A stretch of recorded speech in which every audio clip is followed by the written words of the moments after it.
Howdy folks. I want to start off this episode by apologizing for missing last week's episode. I fell out of my car and ended up with a badly sprained foot and ankle. I'm very clumsy. But I'm back now. Just in time for our Halloween season to start. Halloween is probably my favorite holiday. I compare it to Cinderella. It's 24 hours of getting to be someone you most definitely are not. I thought we would start off our spooky season with an unsolved mystery from my home state of West Virginia. No, we're not talking about Mothman. Today, we are going to discuss the mysterious disappearance of the Sodder children from Fayetteville.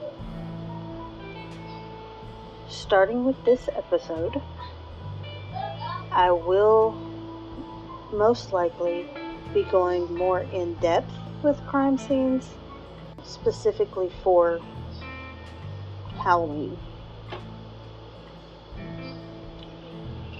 Warning. The following case involves possible death or kidnapping of children, as well as information regarding death by fire. Listener discretion is advised. Giorgio Sodder was born November 23rd, 1895, in Tulla, Sardinia, Italy. In 1908, when Giorgio was only 13, he and his older brother immigrated to the U.S. His older brother would return to Italy right after clearing customs at Ellis Island. George, as he was later known in the U.S., never spoke about why he left homeland. George eventually found work in Pennsylvania as a water boy for the railroad workers.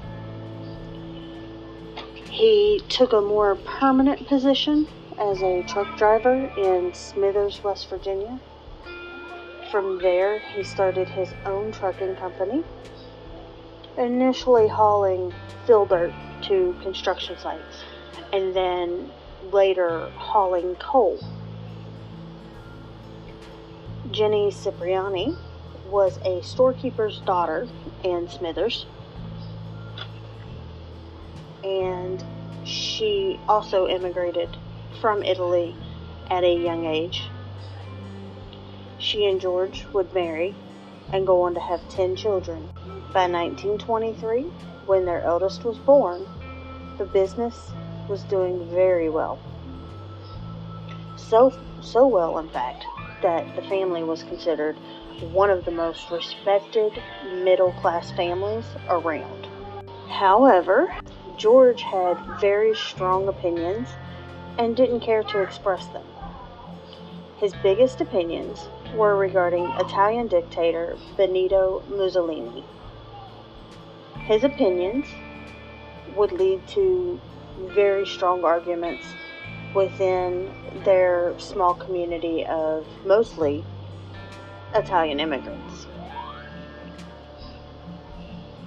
By the time Sylvia was born in 1941, Joseph, or Joe, as he was known, had left home to serve in the U.S. military during World War II.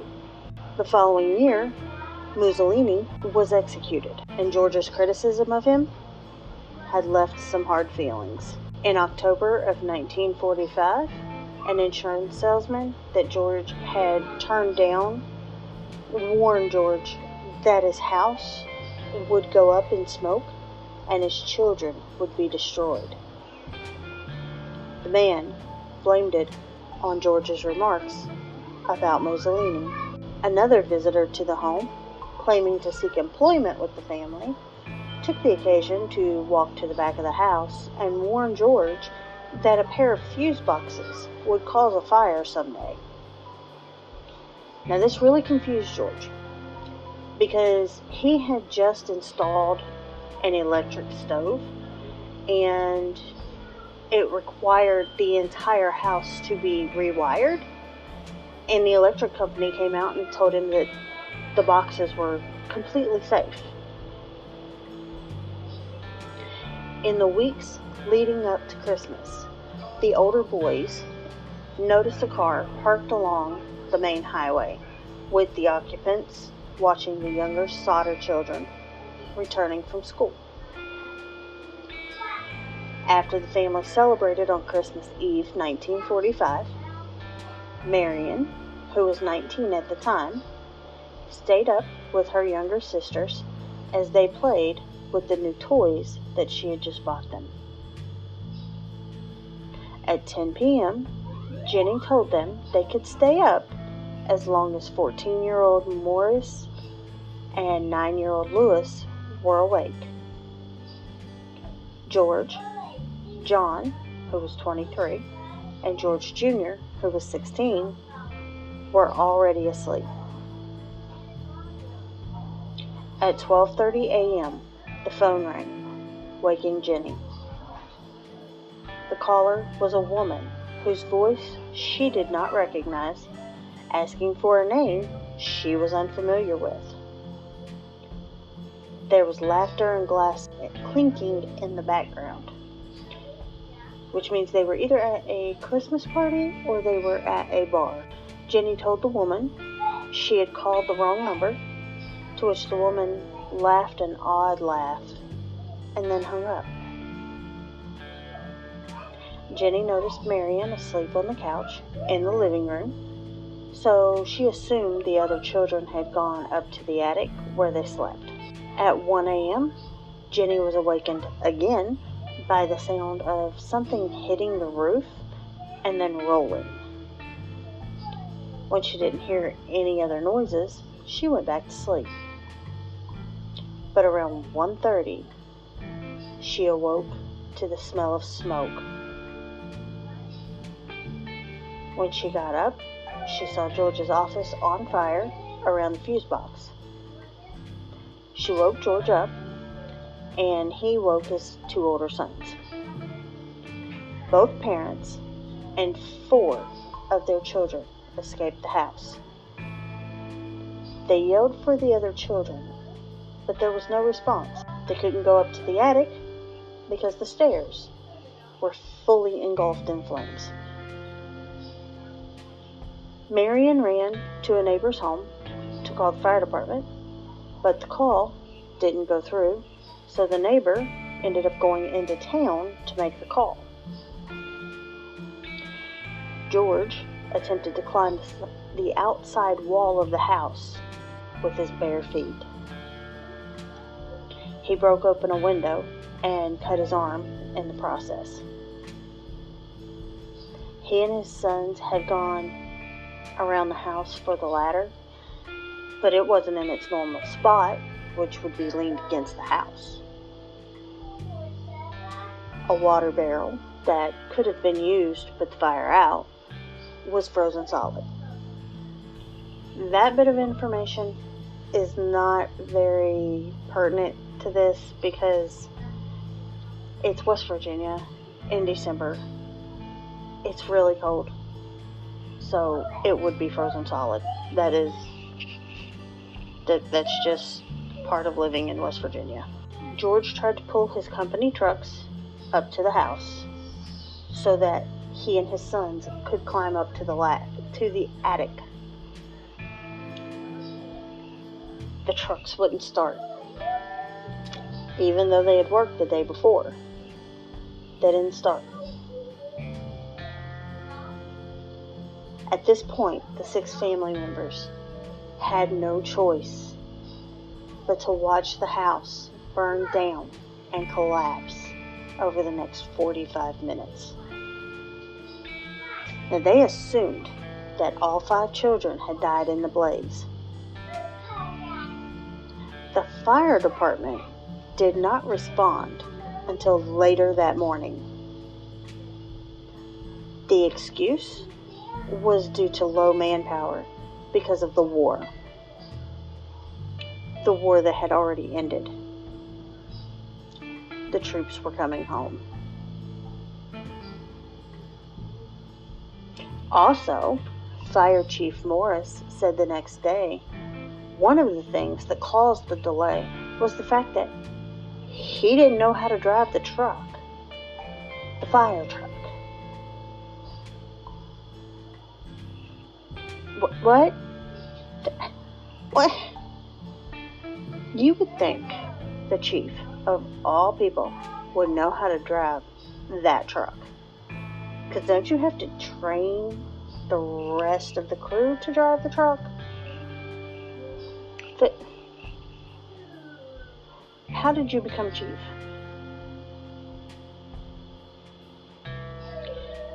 By 10 a.m., Chief Maurice told the family they hadn't found any remains,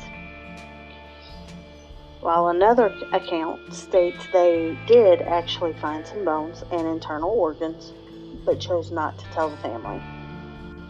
The chief believed the children died in the fire, and it was hot enough to burn the bodies completely. So let's talk about that for just a second, okay? Because it's not a true assessment. And I say that because a crematorium typically burns at roughly 2,500 degrees for 2 hours. The bones are left behind. In order to get the so-called ash of our loved ones from the crematorium, they have to put the bones in a grinder. And that's how we get the finished results. A typical house fire burns at around 1,100 degrees. With 5 people, there should be bones left over. Okay? Fire does not destroy anything but evidence. That's it. It doesn't actually destroy the body. There's always something left. Always. Back to the case. The fire chief told George to leave the site undisturbed for the fire marshal to conduct his own investigation. But after 4 days, a grieving George couldn't take it anymore, and he bulldozed 5 feet of dirt over the site with the intention of turning it into a memorial garden. The local coroner began an inquest, and the jurors decided the fire was an accident caused by faulty wiring. However, on that same jury was the insurance salesman who had told George his house would go up in smoke. Odd coinky-dink, don't you think? On December 30th, 1945, the children were officially declared dead, and their funeral was held on January 2nd, 1946. Their parents were not in attendance due to being grief-stricken. Soon after the funeral, the family began rebuilding their lives, even as questions regarding the official findings began to surface. The family began to wonder why, if it was due to electrical issues. Were the Christmas lights still on during the early stages of the fire? Then they found the ladder that they were looking for at the foot of an embankment 75 feet away from the house. A telephone repairman told them their phone line had not burned through, as originally assumed, but it had been cut, which would explain why the phone call didn't go through.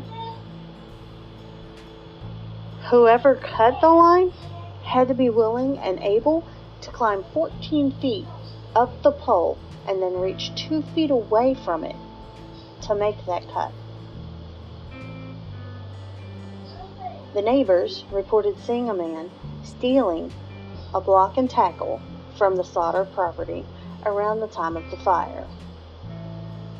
He was arrested and did admit to cutting the phone line and the theft. He thought he was cutting the power line. However, there is absolutely no record of who this man was or why he decided he needed to cut that line. Jennie, Miss Jennie, I'm impressed with this woman. I have a lot of respect for her. She couldn't accept Chief Maurice's belief that all traces of those bodies had burned. She couldn't accept it because many of the household appliances had been found in the ash, and they were still recognizable. And she had also read an article recently about a fire that happened around the same time. All 7 members of that family died, and all of their skeletal remains were found. Jennie also became a bit of a forensic scientist herself. She would burn small piles of animal bones to see if they would completely burn to ash. They never did. She interviewed an employee of a local crematorium who told her that human bones remain even after burning for 2 hours at 2,000 degrees, which was much hotter and longer than the house fire. If you remember, the house fire was only about 45 minutes. George believed his trucks had been tampered with, but his son-in-law would later state he believed that George and his sons actually flooded the engines in their haste to start the vehicles. It's a very good possibility. In the spring of 1946, the family planted flowers that Jennie would tend to for the rest of her life. Evidence would soon emerge that the fire had been set intentionally.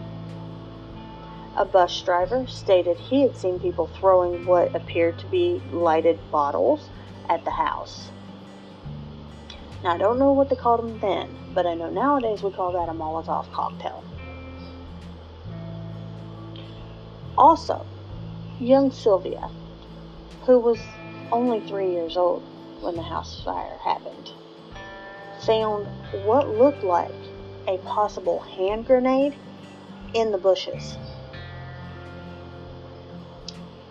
Witnesses claimed to see the children in a car that was driving away from the scene. The family also hired a PI from nearby Golly Bridge to look into the case. And he let them know about the insurance salesman being on the coroner's jury. And he also went with George to question Chief Maurice because there were rumors that he had found a human heart. Maurice admitted it. Then he led them to where he buried it. He dug it up and he gave it to them. They sent it off for testing. Know what it came back as? Beef liver. That's right. Cow liver. Supposedly, Maurice planted it at the scene, hoping the family would just accept the deaths. In August 1949, a pathologist supervised a new dig through the dirt where a dictionary belonging to the children and some coins were found. They also found several small bone fragments that were sent to the Smithsonian for inspection. They were confirmed to be the lumbar vertebra from a person around the ages of 16 or 17. Too old to be any of the missing children. It was later determined to come from the cemetery in Mount Hope. In 1950, the state officially closed the case, stating it to be hopeless. So the FBI picked it up as an interstate kidnapping case, just to close it out in 1952. The family then started to print flyers and offer up a $5,000 reward for any information that would bring some closure to them. In 1952, they also erected 2 billboards, one on the site where the home once stood, and the other along U.S. Route 60 near Ansted. It did bring some information regarding sightings of the children. George followed up with each bit of information in person. In St. Louis, it was claimed Martha was being kept at a nearby convent.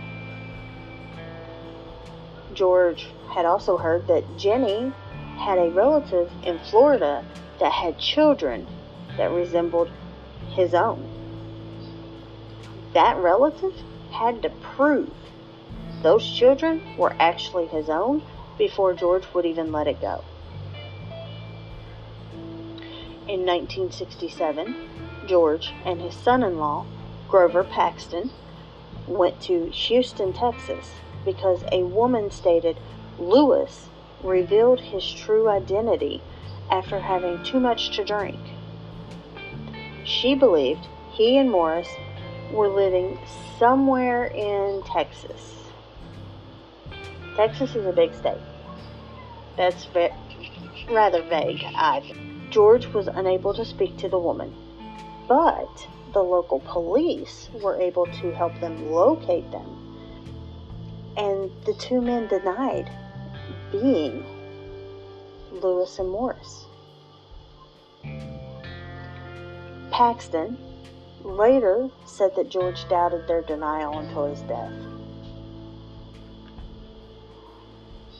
Soon after, Jennie received a letter with what may be the most credible piece of evidence of life. It was postmarked Central City, Kentucky, with no return address. Inside was a photo of a young man about 30 years old. He strongly resembled Lewis, who would have been in his 30s. On the back, it simply stated, Lewis Sodder. The family hired another PI to go to Central City, but he never reported back to them, and they were never able to locate him again. However, they truly believed that in that photo was Lewis, so they enlarged it and hung it over the fireplace. George passed away in 1969. Jennie would stay in the family home and wear black in mourning. She tended the garden at the site of the old house until her own death in 1989. After her death, the family took the billboards down. They never stopped looking for their siblings, though. In 2021, Sylvia, the youngest of the Sodder children and last known living member, passed away at the age of 79. And like I said, I love the fact that Miss Jennie basically became a forensic scientist in her own way.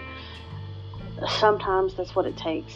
It takes a parent's unwavering faith that that child is alive to find them. Now, I personally do not believe that the kids died in the fire. And the reason I don't believe it is because, and this is, you would think, if someone is burning to death, there would be screams. There was silence.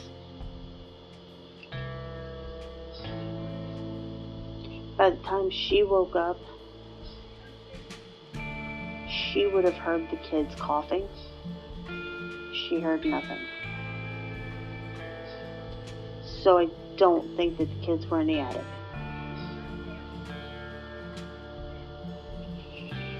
Now it is widely believed in West Virginia that the Sicilian Mafia took them.